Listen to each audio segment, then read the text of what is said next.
ನಮಸ್ಕಾರ ಟಾಪ್ 30ಗೆ ಸ್ವಾಗತ. ನಾನು ಸಬಾ ಹಕೀಂ. ಪ್ರಮುಖ ಸುದ್ದಿಗಳನ್ನ ನೋಡೋಣ. ಆದ್ರೆ ಆ ಸುದ್ದಿ ನೋಡೋಕೆ ಮುನ್ನ ಒಂದು ಬ್ರೇಕಿಂಗ್ ನ್ಯೂಸ್ ಇದೆ.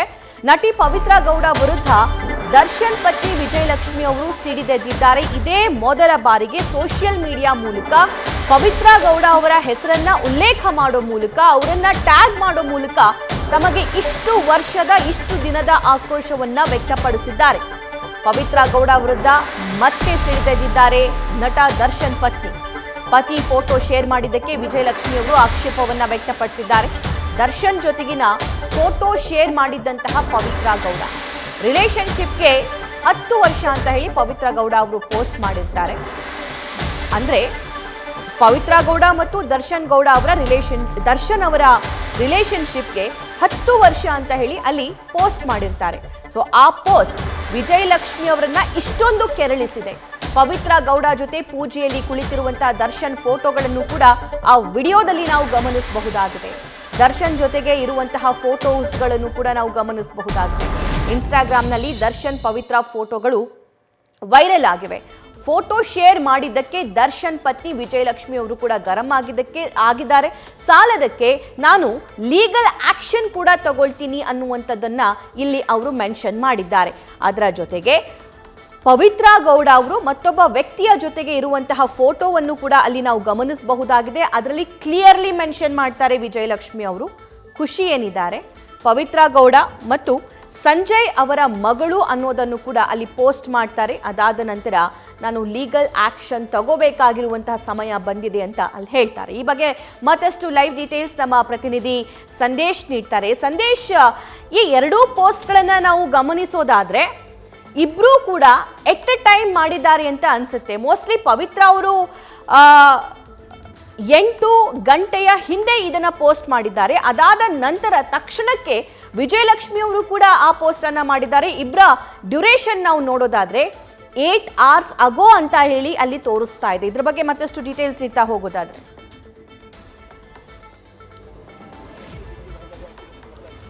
ಸಭಾ, ಇಲ್ಲಿ ಪ್ರಮುಖವಾಗಿ ನಮಗೆ ಕಾಣುವಂಥದ್ದು ಪವಿತ್ರ ಗೌಡ ಅವರ ಒಂದು ಪೋಸ್ಟ್ ಏನಿದೆ ಅಂದರೆ, ಪವಿತ್ರ ಗೌಡ ಅವರು ದರ್ಶನ್ ಅವರ ಜೊತೆ ಇರುವಂತಹ ಒಂದು ಆತ್ಮೀಯವಾದ ಒಂದು ಫೋಟೋಸ್ಗಳನ್ನು ಅಪ್ಲೋಡ್ ಮಾಡಿ ಅದಾದ ಬಳಿಕ ಅಲ್ಲಿ 10 ವರ್ಷಗಳಾಗಿದೆ ನಮ್ಮ ಜರ್ನಿಗೆ ಅಥವಾ ನಮ್ಮ ರಿಲೇಷನ್ಶಿಪ್ಗೆ 10 ವರ್ಷ ಆಗಿದೆ ಅಂತೇಳಿ ಅಲ್ಲಿ ಮೆನ್ಷನ್ ಮಾಡ್ತಾರೆ. ಮೆನ್ಷನ್ ಮಾಡಿದ್ದೇ ತಡ ಮತ್ತೆ ವಿಜಯಲಕ್ಷ್ಮಿ ಅವರು ಅಂದರೆ ದರ್ಶನ್ ಅವರ ಪತ್ನಿ ವಿಜಯಲಕ್ಷ್ಮಿ ಅವರು ಒಂದು ಪೋಸ್ಟನ್ನು ಮಾಡ್ತಾರೆ. ಆ ಪೋಸ್ಟಲ್ಲಿ ಸೇಮ್ ಅಂದರೆ ಪವಿತ್ರ ಗೌಡ ಅವರು ಯಾವ ರೀತಿ ದರ್ಶನ್ ಅವರ ಜೊತೆಗಿರುವಂಥ ಫೋಟೋಸ್ಗಳನ್ನು ಹಾಕಿದಾರೋ ಅದೇ ರೀತಿಯಲ್ಲಿ ಪವಿತ್ರ ಗೌಡ ಅವರ ಪತಿಯ ಜೊತೆಯಲ್ಲಿ ಅಂದರೆ ಹಿಂದೆ ಬಹಳ ಹಿಂದಿನ ಫೋಟೋಸ್ಗಳನ್ನು ಎಲ್ಲವನ್ನು ಕೂಡ ವಿಡಿಯೋ ಮಾಡೋದ್ರ ಮುಖಾಂತರವಾಗಿ ಆ ಫೋಟೋಸ್ಗಳನ್ನು ವಿಡಿಯೋ ಮಾಡೋದ್ರ ಮುಖಾಂತರವಾಗಿ ಆ ವಿಡಿಯೋವನ್ನು ಮತ್ತೆ ಅಪ್ಲೋಡ್ ಮಾಡಿ ಈ ಒಂದು ಟೆಕ್ಸ್ಟನ್ನು ಅವರು ಬರೆದುಕೊಂಡಿರುವಂಥದ್ದು. ಅಂದರೆ ಪ್ರಮುಖವಾಗಿ ಅಲ್ಲಿ ಅವರು ಸಾಕಷ್ಟು ವಿಚಾರಗಳನ್ನು ಮೆನ್ಷನ್ ಮಾಡ್ತಾ ಹೋಗ್ತಾರೆ. ಯಾಕಂದರೆ ಅಷ್ಟು ಬೇಗ ಪ್ರತಿಕ್ರಿಯೆ ಅಥವಾ ಅವರು ಪೋಸ್ಟ್ ಮಾಡಿದ ತಕ್ಷಣವೇ ಇವರು ಪೋಸ್ಟ್ ಮಾಡಿದ್ದಾರೆ ಅಂದರೆ ಇದು ಈಗಿನ ವಿಚಾರ ಅಲ್ಲ. ಈ ಹಿಂದಿನಿಂದಲೂ ಕೂಡ ಪವಿತ್ರ ಗೌಡ ಹಾಗೆ ವಿಜಯಲಕ್ಷ್ಮಿ ಅವರ ನಡುವೆ ಸಾಕಷ್ಟು ಭಿನ್ನಾಭಿಪ್ರಾಯಗಳಿತ್ತು. ಅಂದ್ರೆ ಅವರ ಪೋಸ್ಟ್ಗಳಿಗೆ ಸಂಬಂಧಪಟ್ಟಂತೆ ಈ ಹಿಂದೆ ಕೂಡ ಸಾಕಷ್ಟು ಬಾರಿ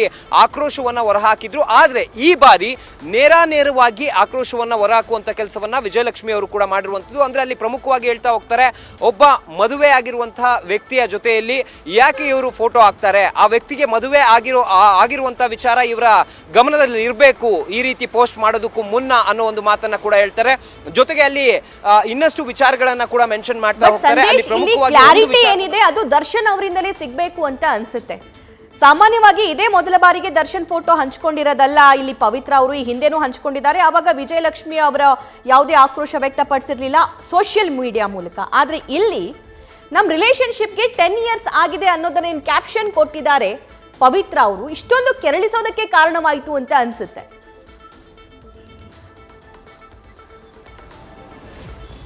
ಸಭಾ, ಖಂಡಿತವಾಗ್ಲು. ಯಾಕಂದ್ರೆ ಇಲ್ಲಿ ಈ ರಿಲೇಶನ್ಶಿಪ್ ವಿಚಾರ ಏನಿದೆ ಅದು ಯಾವ ರಿಲೇಶನ್ಶಿಪ್ ಅನ್ನೋದನ್ನ ಕೂಡ ಅಲ್ಲಿ ಮೆನ್ಷನ್ ಮಾಡಿಲ್ಲ. ಬರೀ ನಮ್ಮ ರಿಲೇಶನ್ಶಿಪ್ಗೆ ಅಂತೇಳಿ ಅವರ ಜರ್ನಿ 10 ವರ್ಷಗಳ ಜರ್ನಿಯ ಫೋಟೋಸ್ಗಳನ್ನು ಹಾಕಿದ್ದಾರೆ. ಹಾಗಾಗಿ ಈಗ ದರ್ಶನ್ ಅವರು ಯಾವ ರೀತಿ ಕ್ಲಾರಿಟಿಯನ್ನು ಕೊಡ್ತಾರೆ ಅನ್ನೋದು ಇಲ್ಲಿ ಪ್ರಮುಖವಾಗಿರುವಂಥ ವಿಚಾರ. ಯಾಕಂದ್ರೆ ಈ ಹಿಂದಿನ ಸಂದರ್ಭದಲ್ಲೂ ಕೂಡ ಪವಿತ್ರ ಗೌಡ ಅವರ ಹೆಸರು ಯಾವಾಗ ಕೇಳಿ ಬಂತು ಅಂದ್ರೆ ಕೌಟುಂಬಿಕ ಕಲಹ ಆದಂಥ ಸಂದರ್ಭದಲ್ಲಿ ದರ್ಶನ್ ಹಾಗೆ ವಿಜಯಲಕ್ಷ್ಮಿ ಅವರ ನಡುವೆ ಕೌಟುಂಬಿಕ ಕಲಹ ಏನಾಯಿತು ಆ ಸಂದರ್ಭದಲ್ಲೂ ಕೂಡ ದರ್ಶನ್ ಅವರು ಪವಿತ್ರ ಗೌಡ ಅವರ ಹೆಸರು ಬಂದಿತ್ತು. ಆದರೆ ಅದಕ್ಕೆ ಸಂಬಂಧಪಟ್ಟಂತೆ ಯಾವುದೇ ಹೇಳಿಕೆಯನ್ನಾಗಿರ್ಬೋದು ಅಥವಾ ಸ್ಟೇಟ್ಮೆಂಟ್ಗಳನ್ನ ಕ್ಲಾರಿಫಿಕೇಶನ್ಗಳನ್ನ ದರ್ಶನ್ ಅವರು ಕೊಟ್ಟಿರಲಿಲ್ಲ.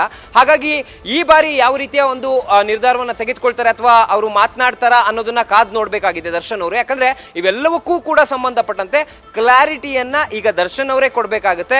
ಪವಿತ್ರ ಗೌಡ ಅವರು ಒಂದು ಪೋಸ್ಟ್ ಅನ್ನ ಮಾಡಿದ್ರೆ ಅದಕ್ಕೆ ಆಕ್ರೋಶವನ್ನು ವ್ಯಕ್ತಪಡಿಸಿ ವಿಜಯಲಕ್ಷ್ಮಿ ಅವರು ಈಗ ಪೋಸ್ಟ್ ಅನ್ನ ಮಾಡಿದ್ದಾರೆ. ಆದ್ರೆ ಇದಕ್ಕೆ ಕಂಪ್ಲೀಟ್ ಆದ ಒಂದು ಎಂಡ್ ಸಿಗಬೇಕು ಅಥವಾ ಇಲ್ಲಿ ಈ ಒಂದು ವಿಚಾರ ಕ್ಲಾರಿಫೈ ಆಗಬೇಕು ಅಂದ್ರೆ ದರ್ಶನ್ ಅವರು ಇದಕ್ಕೆ ಕ್ಲಾರಿಟಿಯನ್ನ ಕೊಡಬೇಕಾಗುತ್ತೆ. ಆದ್ರೆ ಅವರು ವೈಯಕ್ತಿಕ ವಿಚಾರ ಆಗಿರೋದ್ರಿಂದ ಸೋಷಿಯಲ್ ಮೀಡಿಯಾ ಪ್ಲಾಟ್ಫಾರ್ಮ್ ಅಲ್ಲಿ ಅಥವಾ ಮಾಧ್ಯಮಗಳ ಮುಂದೆ ಬಂದು ಹೇಳಿಕೆಯನ್ನ ಕೊಡ್ತಾರಾ ಇಲ್ವಾ ಅನ್ನೋದನ್ನ ಕಾದ್ ನೋಡ್ಬೇಕಾಗಿದೆ. ಆದ್ರೆ ಇದ್ರ ಜೊತೆಗೆ ಇನ್ನೊಂದು ವಿಚಾರವನ್ನ ಅವರು ಮೆನ್ಷನ್ ಮಾಡಿರೋದ್ರಿಂದ ಅಂದ್ರೆ ಕಾನೂನಾತ್ಮಕ ಹೋರಾಟವನ್ನ ಮಾಡ್ತೀನಿ ಅಂತ ಹೇಳಿರೋದ್ರಿಂದ ವಿಜಯಲಕ್ಷ್ಮಿ ಅವರು ಯಾವ ರೀತಿಯ ಕಾನೂನಾತ್ಮಕ ಹೋರಾಟವನ್ನ ಮಾಡ್ತಾರೆ ಅನ್ನೋದು ಇಲ್ಲಿ ಪ್ರಮುಖವಾಗಿರುವಂತಹ ವಿಚಾರ. ಯಾಕಂದ್ರೆ ಈಗ ಹಾಕಿರುವಂತಹ ಸದ್ಯದ ಪೋಸ್ಟ್ಗಳೇನಿದೆ ಈ ಪೋಸ್ಟ್ಗಳಿಗೆ ಸಂಬಂಧಪಟ್ಟಂತೆ ಯಾವುದೇ ರೀತಿಯ ಕಾನೂನಾತ್ಮಕ ಹೋರಾಟವನ್ನ ಮಾಡೋದಕ್ಕೆ ಚಾನ್ಸ್ ಇಲ್ಲ. ಯಾಕಂದ್ರೆ ಇವರು ಒಂದು ವಿಡಿಯೋವನ್ನ ಹಾಕಿದ್ದಾರೆ, ಅವರು ಒಂದು ವಿಡಿಯೋವನ್ನ ಹಾಕಿದ್ದಾರೆ. ಆ ವಿಡಿಯೋದಲ್ಲಿ ಯಾವುದೇ ರೀತಿಯ ಮಾರ್ಫಿಂಗ್ ಇಲ್ಲ, ಜೊತೆಗಿರುವಂತಹ ಒಂದು ವಿಡಿಯೋವನ್ನ ಹಾಕಿದ್ದಾರೆ. ಅಲ್ಲಿ ಬರೀ ರಿಲೇಶನ್ಶಿಪ್ ಅಂತ ಮಾತ್ರ ಮೆನ್ಷನ್ ಮಾಡಿರೋದ್ರಿಂದ ಇಲ್ಲಿ ಕಾನೂನಾತ್ಮಕ ಹೋರಾಟಕ್ಕೆ ಯಾವುದೇ ರೀತಿಯ ಚಾನ್ಸಸ್ಗಳಿರೋದಿಲ್ಲ. ಆದ್ರೆ ವಿಜಯಲಕ್ಷ್ಮಿ ಅವರು ಇದೇ ಒಂದು ಅಕ್ಯುರೇಟ್ ವಿಚಾರವನ್ನ ಅಂದ್ರೆ ಈ ಪೋಸ್ಟ್ಗೆ ಸಂಬಂಧಪಟ್ಟಂತ ವಿಚಾರವನ್ನ ಇಟ್ಕೊಂಡು ಕಾನೂನಾತ್ಮಕ ಹೋರಾಟವನ್ನ ಮಾಡ್ತಾರ ಅಥವಾ ಬೇರೆ ರೀತಿಯಲ್ಲಿ ಅಂದ್ರೆ ಬೇರೆ ಯಾವ್ದಾದ್ರು ವಿಚಾರವನ್ನ ಇಟ್ಕೊಂಡು ಕಾನೂನಾತ್ಮಕವಾಗಿ ಹೋರಾಟವನ್ನ ಮಾಡ್ತಾರ, ಯಾವ ವಿಚಾರವನ್ನ ಇಟ್ಕೊಂಡು ಅವರು ಕಾನೂನು ಹೋರಾಟಕ್ಕೆ ಮುಂದಾಗ್ತಾರೆ ಅನ್ನೋದು ಇಲ್ಲಿ ಪ್ರಮುಖವಾಗಿರುವಂತಹ ವಿಚಾರ. ಹಾಗಾಗಿ ಮುಂದಿನ ಹಂತದಲ್ಲಿ ದರ್ಶನ್ ಅವರು ಇದಕ್ಕೆ ಸಂಬಂಧಪಟ್ಟಂತೆ ಯಾವ ರೀತಿಯ ಕ್ಲಾರಿಟಿಯನ್ನ ಕೊಟ್ಟು ಇದನ್ನ ಮುಗಿಸ್ಕೊಳ್ತಾರೋ ಅಥವಾ ಇಲ್ವೋ ಅನ್ನೋದನ್ನ ನೋಡ್ಬೇಕಾಗುತ್ತೆ. ಅಟ್ ದ ಸೇಮ್ ಟೈಮ್ ಕಾನೂನಾತ್ಮಕ ಹೋರಾಟ ಅಂದ್ರೆ ನಿಜಕ್ಕೂ ಕೂಡ ಆವೇಶದಲ್ಲಿ ಆ ರೀತಿ ಹೇಳಿದ್ರ ಅಥವಾ ನಿಜಕ್ಕೂ ಕೂಡ ಯಾವ್ದಾದ್ರು ಒಂದು ವಿಚಾರವನ್ನ ಇಟ್ಕೊಂಡು ಕಾನೂನಾತ್ಮಕ ಹೋರಾಟವನ್ನ ವಿಜಯಲಕ್ಷ್ಮಿ ಅವರು ಮಾಡ್ತಾರಾ, ಇವೆಲ್ಲವನ್ನೂ ಕೂಡ ಕಾದ್ ನೋಡ್ಬೇಕಾಗಿದೆ. ಸಭಾ, thank you Sandesh. News first ನಿರ್ಭೀತಿಯಿಂದ ನಿಮ್ಮ ಪರವಾಗಿ.